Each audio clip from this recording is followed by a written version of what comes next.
కూటమి ప్రభుత్వం ఉగాది పండుగ సందర్భంగా జాబ్ క్యాలెండర్ రిలీజ్ చేయడం హర్షణీయం. కానీ ఏదో చంకలు గుద్దుకోవాల్సిన పరిస్థితి కాదు. ఇది పాక్షిక జాబ్ క్యాలెండర్ మాత్రమే. 2026 మే నుండి అక్టోబర్ వరకు వివిధ శాఖల్లో ఖాళీగా ఉన్న 10,060 ఉద్యోగాలు భర్తీ చేస్తామని జాబ్ క్యాలెండర్ ప్రకటించడం జరిగింది. ఈ కేవలం 10,060 ప్రభుత్వ ఉద్యోగాలు మాత్రమే.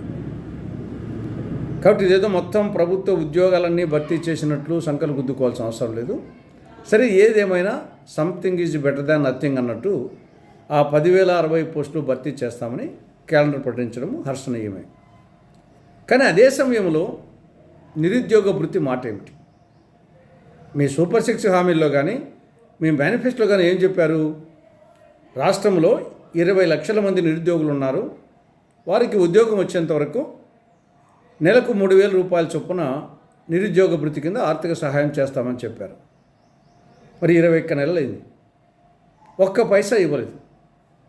2024-25 ఆర్థిక సంవత్సరంలో ఇవ్వలేదు, 2025-26 ఆర్థిక సంవత్సరంలో ఇవ్వలేదు, 2026-27 ఆర్థిక సంవత్సరంలో బడ్జెట్లో కేటాయించడం లేదు.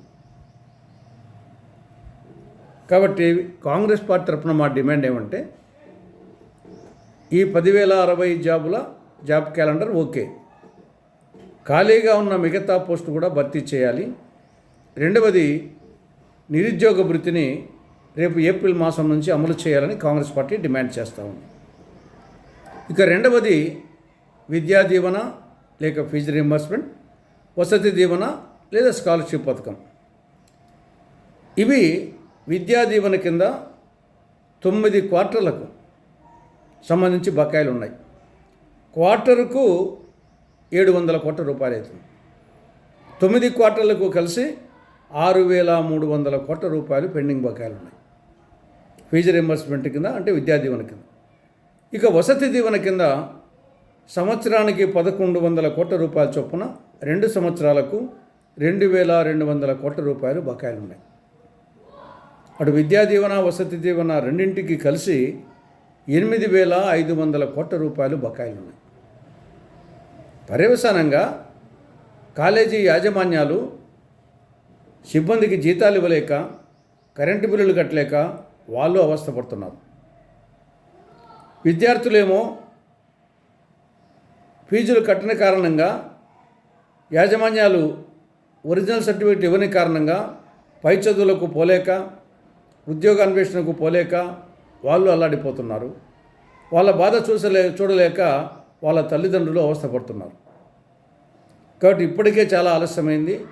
ఇక ఏమాత్రం ఆలస్యం చేయకుండా విద్యా దీవెన కింద వసతి దీవెన కింద ఉన్నటువంటి బకాయిలు ఆ 8,500 కోట్ల రూపాయలను వెంటనే విడుదల చేయాలని కాంగ్రెస్ పార్టీ కూటమి ప్రభుత్వాన్ని డిమాండ్ చేస్తా ఉంది. ఇక మూడవది, నిన్న ఉగాది పండుగ సందర్భంగా ముఖ్యమంత్రి చంద్రబాబు నాయుడు గారు కొన్ని వ్యాఖ్యలు చేయడం జరిగింది. 2047 నాటికి ప్రపంచంలోనే తెలుగు జాతిని నంబర్ 1 చేస్తానని ఆయన చెప్పడం జరిగింది. ఇది చాలా హాస్యాస్పదంగా ఉంది. 2047 అంట, ప్రస్తుతం ఉండేది 2026. ఇంకా 21 సంవత్సరాలకు ఎవరు బతికుంటారో ఎవరు చేస్తారో తెలియదు. కాబట్టి ఆ టార్గెట్ 2047 పెట్టుకోవడమే తప్పు. కానీ ప్రస్తుత పరిణామాలు చూస్తూ ఉంటే అచిరకాలంలో 2047 కూడా అవసరంలే, అచిరకాలంలోనే తెలుగు జాతి అంతరించిపోతుందేమోనే భయం వేస్తూ ఉంది.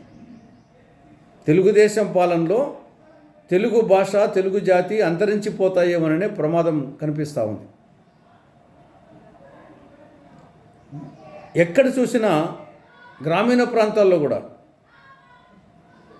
తెలుగు వద్దు, ఇంగ్లీష్ ముద్దు, అమ్మ వద్దు, మమ్మీ ముద్దు, నాన్న వద్దు, డాడీ ముద్దు అనే సంస్కృతి శరవేగంగా విస్తరిస్తూ ఉంది. తెలుగులో మాట్లాడడం నామోషిగా, ఇంగ్లీష్లో మాట్లాడడం గర్వకారణంగా భావిస్తున్నారు అటు పిల్లలు, ఇటు తల్లిదండ్రులు. ఇది ప్రపంచంలో ఎక్కడా లేదు, దేశంలో ఏ రాష్ట్రంలో లేదు. మాతృభాషతో పాటు మిగతా భాషలు నేర్చుకుంటారు. కానీ ఇక్కడ మాతృభాషలో మాట్లాడడం నామోషిగా భావిస్తున్నారు.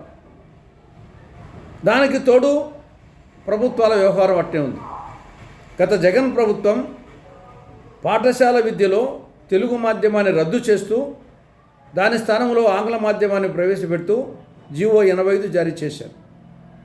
ఇది ఒక చారిత్రక తప్పిదం.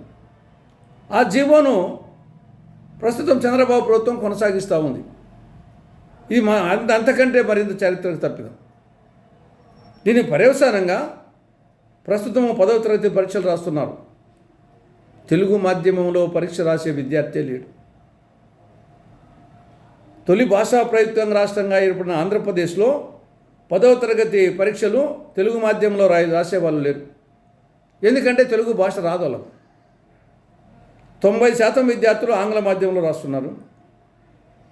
ఇక మిగతా 5% అటు ఉర్దూ, తమిళ్, కన్నడ, ఒరియా, సాంస్క్రిట్ ఈ మాధ్యమాల్లో మిగతా 5% రాస్తున్నారు. తెలుగు మాధ్యమంలో రాసేవాడు లేడు. ఇంతకంటే విపరీతం మరొకటి ఉండదు. పొట్టి శ్రీరాములు ఆత్మార్పణ చేసింది దీనికోసమనా? ఎన్టీ రామారావు గారు తెలుగుదేశం పార్టీని స్థాపించింది దీనికోసమా? తెలుగు భాషను అంతరించేదానికోసము, తెలుగు జాతి లేకుండా చేసేదానికోసమా పొట్టి శ్రీరాములు, ఎన్టీ రామారావు గారు వాళ్ళు వచ్చేసి కృషి చేసింది?